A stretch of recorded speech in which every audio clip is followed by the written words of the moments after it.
വളരെ പ്രധാനപ്പെട്ട ഒരു പെൻഷൻ അറിയിപ്പിലേക്ക് സ്വാഗതം. സംസ്ഥാനത്തെ വലിയൊരു വിഭാഗം പെൻഷൻ തുക കൈപ്പറ്റുന്ന സാമൂഹ്യ സുരക്ഷാ ക്ഷേമനിധി പെൻഷൻ ഗുണഭോക്താക്കൾക്ക് നാളെ മുതൽ വമ്പൻ മാറ്റങ്ങളോടുകൂടി പെൻഷൻ കുടിശ്ശിക, തനത് മാസത്തിലെ പെൻഷൻ തുക വിതരണം എന്നിവയുടെ നടപടിക്രമങ്ങൾ ആരംഭിക്കുന്നു. ഗുണഭോക്താക്കളെ സംബന്ധിച്ചിടത്തോളം സന്തോഷ വാർത്തയ്ക്കൊപ്പം തന്നെ വലിയൊരു വിഭാഗം പെൻഷൻ ഗുണഭോക്താക്കൾ പുറത്താക്കപ്പെടാൻ പോകുന്നു എന്നുള്ള അറിയിപ്പ് കൂടി പുറത്തു വന്നിരിക്കുകയാണ്. പ്രതിമാസ പെൻഷൻ കൈപ്പറ്റുമ്പോൾ തന്നെ മസ്റ്റർ ചെയ്യുന്ന പരിഷ്കാരം നടത്താനൊരുങ്ങി സർക്കാർ രംഗത്ത്.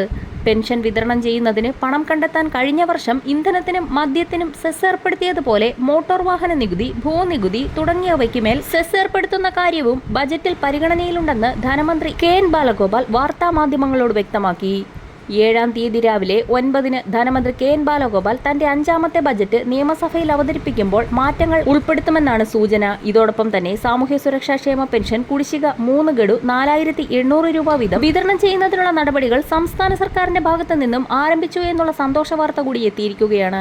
സംസ്ഥാന ബജറ്റിൽ ക്ഷേമ പെൻഷൻ വർധന പ്രഖ്യാപിക്കും.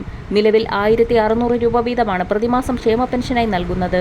100 മുതൽ 200 വരെ വർദ്ധിപ്പിക്കണമെന്ന ആവശ്യം ധനമന്ത്രിയുടെ പരിഗണനയിലുണ്ടെന്നാണ് റിപ്പോർട്ടുകൾ സൂചിപ്പിക്കുന്നത്. അനധികൃതമായി പെൻഷൻ കൈപ്പറ്റുന്നവരെ പൂർണ്ണമായും ഒഴിവാക്കി പെൻഷൻ ചെലവ് കുറയ്ക്കാൻ സംസ്ഥാന സർക്കാർ തീരുമാനിച്ചിട്ടുണ്ട്. ഇത് സംബന്ധിച്ചുള്ള സുപ്രധാന പ്രഖ്യാപനങ്ങൾ ബജറ്റിലുണ്ടാകും. സോഷ്യൽ ഓഡിറ്റിംഗിന്റെയും വാർഡ് തല പരിശോധനയുടെയും ഭാഗമായി വലിയൊരു വിഭാഗം പെൻഷൻ ഗുണഭോക്താക്കൾ അനധികൃതമായി പെൻഷൻ പട്ടികയിൽ ഇടം നേടിയത് കണ്ടെത്തി. ഇങ്ങനെയുള്ളവരെ ഒഴിവാക്കുന്ന സാഹചര്യത്തിൽ പെൻഷൻ കുടിശ്ശികയടക്കം വിതരണം ചെയ്യുന്നതിനും വർദ്ധിപ്പിച്ച പെൻഷൻ തുക സുഗമമാക്കി വിതരണം ചെയ്യുന്നതിനും സംസ്ഥാന സർക്കാരിന് കഴിഞ്ഞേക്കുമെന്നുള്ള വിലയിരുത്തലിൽ നിന്നാണ് പുതിയ തീരുമാനം. ഇതോടുകൂടി വരും മാസങ്ങളിൽ ഏറ്റവും അർഹതപ്പെട്ട ആളുകൾക്ക് മാത്രമാക്കി പെൻഷൻ വിതരണം ചുരുക്കിയേക്കും. പെൻഷൻ വിതരണം സംബന്ധിച്ചുള്ള ഏറ്റവും പുതിയ നടപടിക്രമങ്ങളും വിതരണം സംബന്ധിച്ചുള്ള ഏറ്റവും പുതിയ തീരുമാനങ്ങളും വരും ദിവസങ്ങളിൽ തന്നെ പുറത്തുവരും. വരും ദിവസങ്ങളിലെ പെൻഷൻ അറിയിപ്പുകൾക്കായി ചാനൽ സബ്സ്ക്രൈബ് ചെയ്യാൻ മറക്കാതിരിക്കുക.